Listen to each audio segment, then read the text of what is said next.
Welcome guys, and today I'm going to show you how you can do a transfer from Revolut to Commerzbank.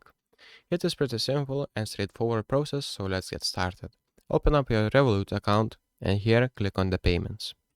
After that, click on this top right corner plus icon, and here where it says new payment, select if this is international or bank. So if you're from our country and not in Germany, select international, this one. And if you are from Germany and you want to send to Commerzbank, you may need to select a bank.